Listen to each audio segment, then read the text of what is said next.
Hello farmers, இன்னைக்கு வீடியோவில் எதை பற்றி போகிறோம்னா கார்டேவா அக்ரிசைன்ஸ் அப்படிங்கிற ஒரு அக்ரோகெமிக்கல் பிராண்டை இந்த ட்ரேசர் அப்படிங்கிற ஒரு பூச்சிக்கொல்லியை பற்றி தான் பார்க்க போகிறோம். ஃபஸ்ட் இந்த பூச்சிக்கொல்லியில் என்ன டெக்னிக் அப்படின்னு பார்க்கும்போது ஸ்பைனோசைட் 45% எஸ்சி ஃபார்மெட்டில் இருக்குது. அதாவது சஸ்பென்ஷன் கான்சன்ட்ரேட் அப்படின்னு குறிப்பிடக்கூடிய ஒரு திக்கான சொல்யூஷனாக இருக்கும். அண்ட் நெக்ஸ்ட் இதை பயன்படுத்த மூலமா என்னென்ன பூச்சிகள் புழுக்கள் அழிக்கலாம் அப்படின்னு பார்க்கும்போது இது வந்து பிரத்யேகமாக புழுக்கள் அழிக்கிறதுக்காகவும் சாரஞ்சம் பூச்சான வால்பெண் அழிக்கிறதுக்காகவும் உருவாக்கப்பட்டது. ஸோ இந்த ரெண்டுத்துக்குமே ப்ரைமரி யூஸை நம்ம வந்து பயன்படுத்தணும். அதாவது எந்த ஒரு பயிர்களையும் ஏற்படக்கூடிய காய்ப்புழுக்களாக இருக்கட்டும், இல்லைனா எந்த ஒரு பயிர்களையும் ஏற்படக்கூடிய மொட்டு புழுக்களாக இருக்கட்டும், இந்த மாதிரியான மொட்டு புழுக்கள் மற்றும் தண்டு புழுக்கள் எல்லா வகையான புழுக்களையுமே அழிக்கலாம். அண்ட் வால்பெண் அப்படின்னு பார்க்கும்போது வால்பெண் தாக்குதல் வந்து அதிக அளவு ஏற்படக்கூடிய கத்திரி, வெண்டை போன்ற பயிர்களுக்குமே நம்ம பயன்படுத்தலாம். ஸோ இது வந்து அதிகமான வால்பெண் தாக்குதல் இருந்துச்சுனாலும் இது வந்து சுலபமாகவே கட்டுப்படுத்தும். அண்ட் இதோட டோசேஜ் அப்படின்னு பார்க்கும்போது ஒரு லிட்டர் தண்ணிக்கு 0.3 ml 0.4 ml வரை பயன்படுத்தணும்.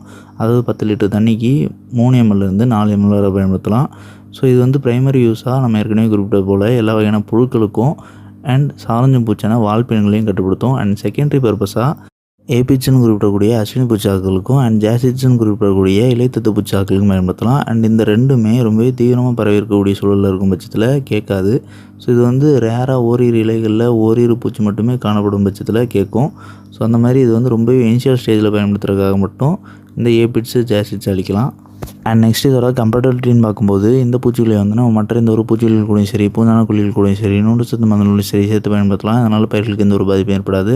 அண்ட் பூஞ்சான குழி அப்படின்னு பார்க்கும்போது சல்ஃபர் சார்ந்திருக்கக்கூடிய எந்த ஒரு பூஞ்சான குழிகள் கூடயோ, இல்லைனா காப்பர் சார்ந்திருக்கக்கூடிய எந்த ஒரு பூஞ்சான குழிகள் கூடயோ சேர்த்து பயன்படுத்தக்கூடாது. ஸோ இது வந்து இந்த ட்ரேசர் பூச்சிகளியோட எஃபெக்டை குறைக்கக்கூடும். ஸோ அப்படி ஆச்சுன்னா நம்ம ஸ்ப்ரே பண்ணுறதோட ரிசல்ட் வந்து பயிர்களில் தென்படாது. அண்ட் நெக்ஸ்ட்டு இந்த ட்ரேசர் பூச்சிகளோட ஸ்ப்ரேயிங் இன்டர்வல் அப்படின்னு பார்க்கும்போது சாதாரணமாக நம்ம வந்து ஒரு வாரத்தில் வந்து 10 நாட்களுக்கு ஒரு முறை ஸ்ப்ரே பண்ணலாம். ஸோ இதுவே புழுக்கள் தாக்குதல் ரொம்பவே தீவிரமாக இருக்கும் பட்சத்தில், அதே நேரத்தில் வால்பெண் தாக்குதலும் தீவிரமாக இருக்கும் பட்சத்தில் நம்ம வந்து இந்த ரெண்டுமே முழுசாக கண்ட்ரோல் ஆகிற வரை 5 நாட்களுக்கு ஒரு முறை ஸ்ப்ரே பண்ணலாம்.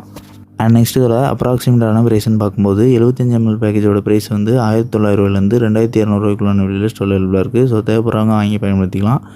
அண்ட் இந்த வீடியோவில் டவுட் இருந்துச்சுன்னா கமெண்ட் பண்ணுங்கள். அண்ட் இந்த மாதிரி வேறு எந்த ஒரு பூச்சிக்கொல்லியை பற்றி தெரிஞ்சு நினச்சிங்கன்னா அந்த பூச்சிக்கொல்லியோட பேரையோ இல்லைனா டெக்னிக்கையோ கமெண்ட் பண்ணுங்கள்.